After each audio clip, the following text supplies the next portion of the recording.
thousands of conversations, hundreds of showings with buyers. I can tell you, quite frankly, what works and what can seriously derail things. We're talking deals blown, unexpected bills, and timelines completely derailed. Personal stories for all of them. If you're looking to relocate to Wichita, Kansas, please don't make these 7 mistakes. Stay till the end. We'll throw you a bonus tip. We're getting after it right now. Number one, not being prepared on a house hunt and not ready for the full-blown relocation. A lot of steps here, gang. You're not moving down the street. You're not buying a TV. What is your plan? Sit down, set the foundation. What exactly are you needing in this next home? What is the motivating factor? Is it a new job? Be closer to family, school, for yourself, for the kiddos? What is it? Figure it out. Beds, bath, location, a rough idea of budget, a rough idea of time frame. And when I say budget, don't just say, okay, 3. Get an idea. Sit down. What is your monthly income? What are your monthly debt obligations? Get an idea. Because when we start running through houses, it's not going to be one size fits all. Oh, well, this house is $300,000 and that house is $300,000. It's going to be the same. That's not the case. You're going to have some other costs there. Property taxes might be higher in one area versus another. Are there special taxes? Is it in an HOA? It's not one size fits all here. Do the homework. Sit down with that loved one, that trusted family member, that significant other, or if it's just you. Great time to plug my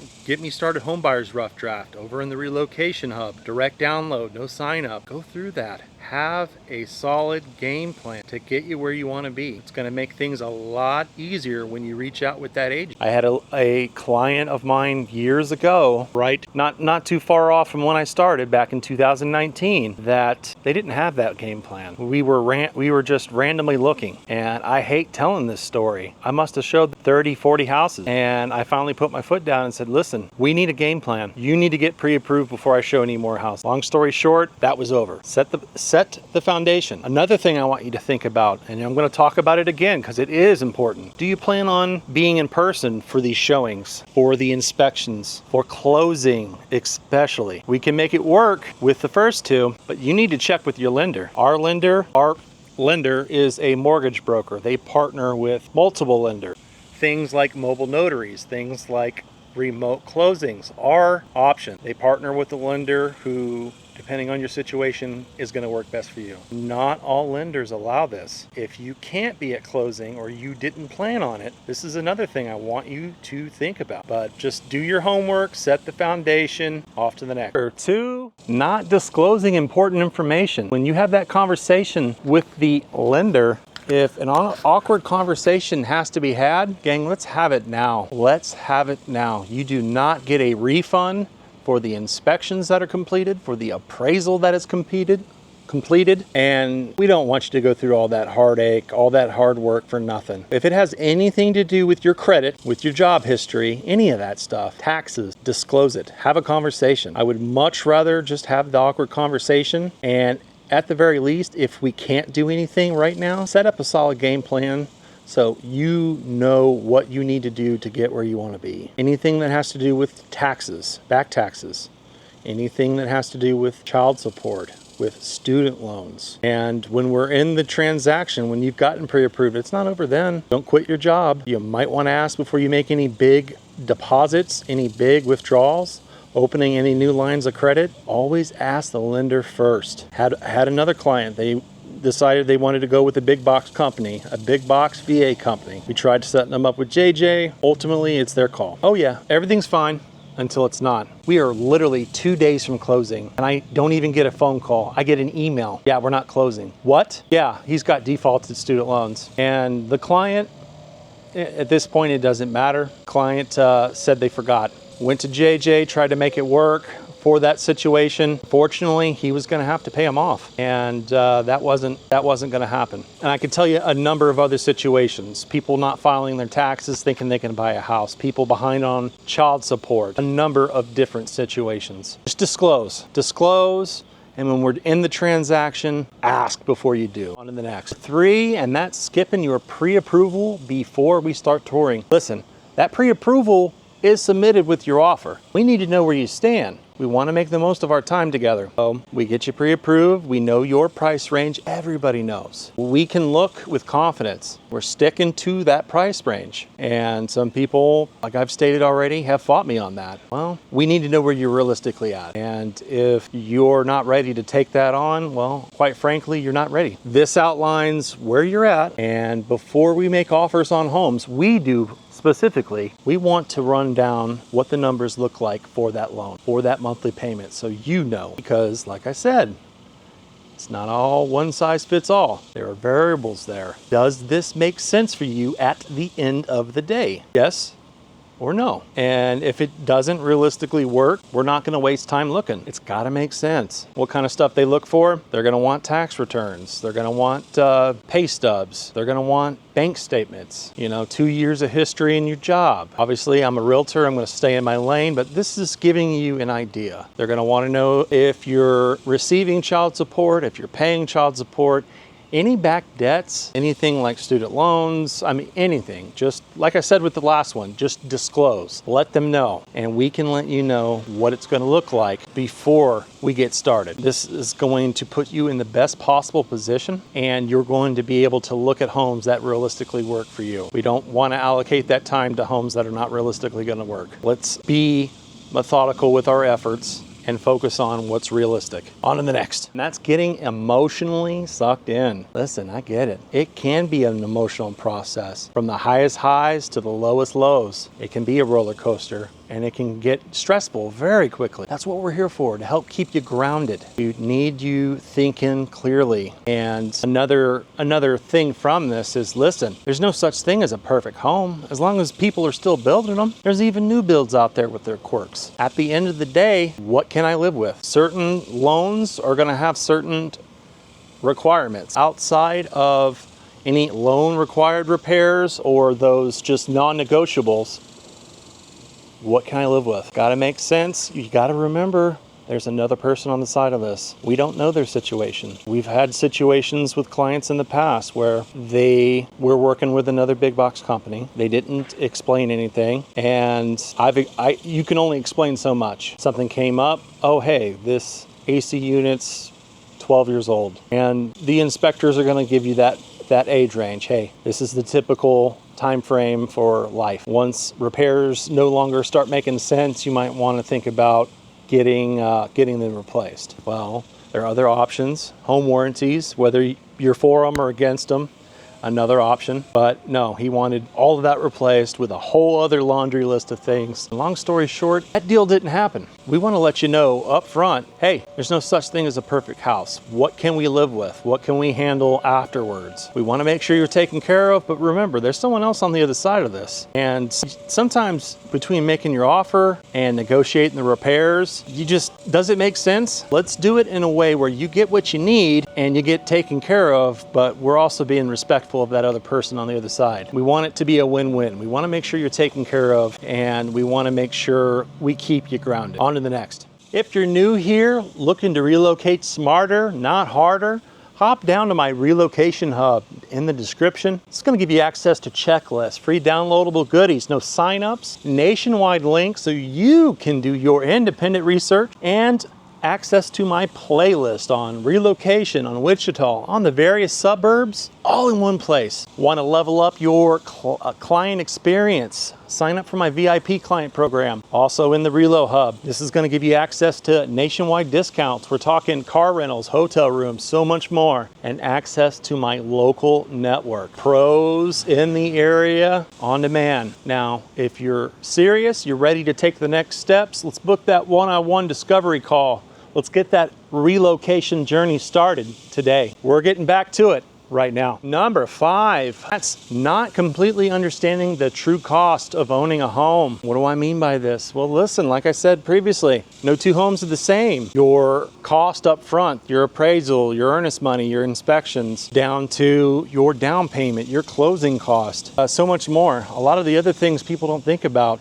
Not just the monthly obligations, and there's more there even yet. Your mortgage, your interest, your property taxes, any special taxes. This pays for paving streets, sewer improvements, lights, what have you. Are you in an HOA? There's dues there, and so much more.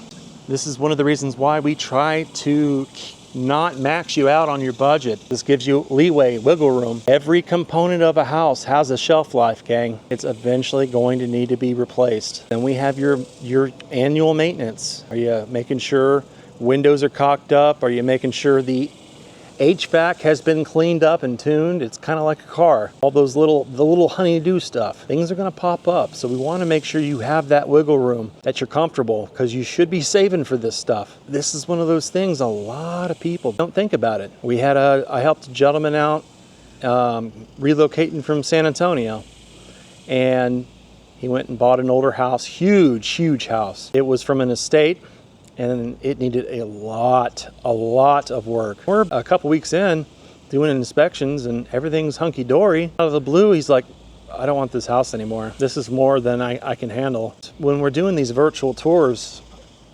hey, you got stuff here. Hey, you got stuff there. Everything was good until it wasn't. Even after the inspection, all the questions were answered. He just decided like a week later, hey, no, this don't work for me, brother. It's just one of those things. Make sure you know what you want to do, what this looks like. What's this going to cost? I mean, this was like a 4,000 or 5,000 square foot house, like 30s, 40s, a lot of stuff. You just make sure once you make that decision, okay, we're in it, because in these situations, you might get that earnest money back, you might not. We just want to make sure you're well aware before we put that foot forward. That's like I said earlier, that's why before we place an offer, we make sure you're aware of the cost. So on to the next game. Number 6, not being ready to go once we go under contract. That lackadaisical stuff's not going to work here, gang. Once that offer's accepted, it's go time. Depositing the earnest money immediately. Lender reaching out to get the money for the appraisal. Scheduling inspections. Listen, you could pat yourself on the back, but it's time to get to work. From here, we've got time frames, and if we don't meet those time frames, you don't want to be in a position where we're not doing what we need to do, and it's a oh well type deal when you're accepting a house as is, or you're essentially breaching a contract. You don't want to go through that. And things, as much as we hate surprises, they do come up from time to time. So let's get on it. Let's get it done. So when these things come up, we can deal with it accordingly. Seems to be a lot of no-brainer stuff. Like I said, this is stuff that we deal with on the regular, gang, on the regular. Just one of those things, just being lackadaisical and not moving with a purpose. And that's just keep up your communication. When we have documents to sign, when you have stuff you need to submit, just get on it. Get on it, let's knock it out. At this point, you need to have an insurance person picked out as well. We can help you with the home inspector if you'd like, or feel free to pick yourself. But once that offer is accepted, it's go time. Number 7, for getting your post-closing plan. We've ran the gauntlet. Everything's done. We're patting ourselves on the back. You got the keys to your house. You're not done. You're not done just because we've closed. Remember that list of repairs from the home inspector, the stuff that wasn't fixed by that seller? It doesn't go away just because the transaction's ended. Go back to that list, refer to the list. If you're using our go-to, Jason Hancock with Pillar to Post, he's gonna have a website, you have access to it, everything's there in black and white. This is a perfect time to plug the VIP client program. If you're not handy, no problem. Sign up. This is a project that I'm sponsoring myself to elevate that client experience. Maybe you need a plumber, an HVAC person, an electrician, a roofer. You've got access, because the last thing you need to be worrying about moving here is, oh geez, now I got to find contractors. It's all there. There's no catch. Sign up. Name, email, phone number. You've got access to all the offers. You've got access to my local book of vendors. But feel free. If you're handy, hey, that's good. You've got options. The moral of the story here is do not forget the stuff that was not completed. I had a client reach out to me not too long ago. This was my first client. He had reached out wanting information on the home inspector that he hired. He picked his own home inspector. Okay, no worries. They're not all built the same. And long story short, there was stuff on the house that had gotten worse. Well, and I asked him just point blank, well, what all have you done? It's been 6 years and nothing, not a thing. Gang, you got the list. This stuff needs to be handled and you got to plan it accordingly. Listen, I get it. Moving, relocating, buying a house can be expensive. I'm not saying, hey, stop, drop everything, throw all your money at it, go, go, go. Just have a plan. Slowly but surely. If there's smaller items that, say, a handyman could take care of, okay. If there are some larger items, just plan it out. Plan it out. Have that solid game plan. We're not having that awkward conversation years later. This is one of the most missed things. The bonus tip. This one here really made me mad. At the end of the day, it is your call who you select for everything, for your realtor, for your lender, home inspector, so on and so forth. I had a client recently in the last few months had initially went to a big box company. I hooked her up with JJ. They were competing. The lender with the big box company had realized, oh, hey, I'm being price shopped, and would not disclose any of the cost information until she was under contract, trying to sweep it under the rug. Oh, well, we can get that to you once we have a contract. Sorry, guys, but if I'm buying something, especially a house in a state that's far, far away, I want to know what it's going to cost me before I make the obligation. And trying to sweep it under the rug and just sweet talk you. Don't get burned by sweet talk. And if you're ever in a situation like this, tell them, just point blank, give me a cost sheet. If you've got two options, have them compete. This is what it looks like. And that's just one part of it. The service may or may not be there. It's not my call, gang. At the end of the day, as your agent, we're your advisor, we're advocating for you, but it's your baby. It's your call, for better or worse. When I find myself in these situations, and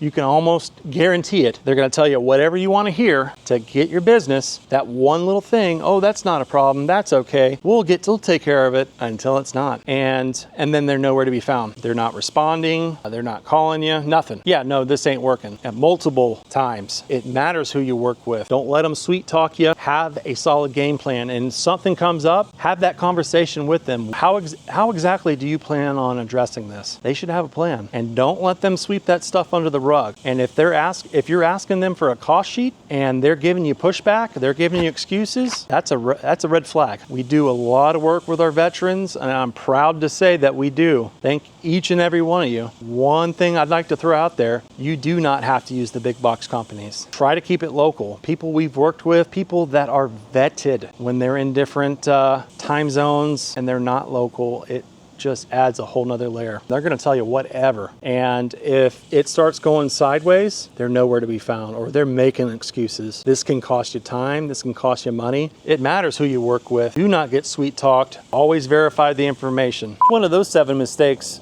surprised you the most? Perhaps the bonus tip? Drop it down below in the comments. If you're looking to relocate without all the chaos, hop on over to my Relocation Hub. All the YouTube playlists for relocating, for Wichita, for the various suburbs, all there. Free downloadable goodies, no signups, all of those there. This one we're getting ready to drop as well. Access to the nationwide website so you can independently do your research, all there. Access to the VIP client program if you want to take it to the next level, also there. One cohesive ecosystem. If you've got any value, do us a solid. Like, comment, subscribe, share, all that YouTube stuff. We're working on creating the #1 Wichita relocation platform, all in one place. If you're ready to take it to the next level, if you're serious, let's hop on a discovery call and start moving smart. Until the next one, guys, we'll see you later.